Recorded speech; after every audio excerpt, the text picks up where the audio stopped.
Bininisita ng DTI ngayong araw ang mga hardware sa Batangas. Ininspeksyon at kinumpiska ang mga substandard na kable o mga produktong hindi nakapasa sa quality standard. Nagpapatrol, Ernie Banyo. Bigyan po namin kayo ng kopya nitong aming incident report. Hindi na nakapalagpa ang may-ari ng hardware nito. Sa San Pascual, Batangas nang sorpresang bisitahin ng DTI ang kanyang establishmento. Opo. Ana, nakikita ko sa inyo. Napagalaman kasi, substandard o hindi pumasa sa tamang batayan ang bentang kable. Isa pang hardware sa parehong bayan ang nakuhanan din ng mga kable.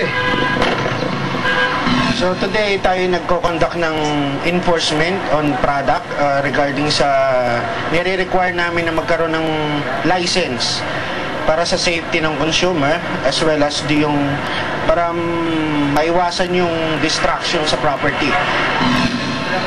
Sa bayan naman ng Bawan, bukod sa mga kable, nadiskubre rin ng grupo ang mga bentang bumbilya na hindi dumaan sa quality control. Ibig sabihin nun yan, local na ginawa. Pag ito, imported. Ibig sabihin lang ho, pag may tatak na ganyan, dumaan ho sa standard. Ipinaliliwanag ng DTI kung paano masusuri ang mga produktong nakapasa sa import commodity clearance. Pagka po walang tatak, hindi po pwede ibenta. Bawal po yun. Makatitiyak na dekalidad ang produkto kung may sticker ng ICC. May karampatang halaga at parusa ring naghihintay sa mga napatunayang lumalabag sa batas ng ahensya.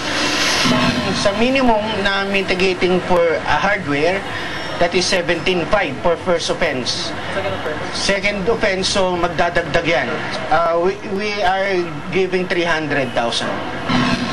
Samantala, sa kustodiya na ng DTI mapupunta ang mga nakumpiskang kable at nakatakda itong sirahin sa mga susunod na linggo.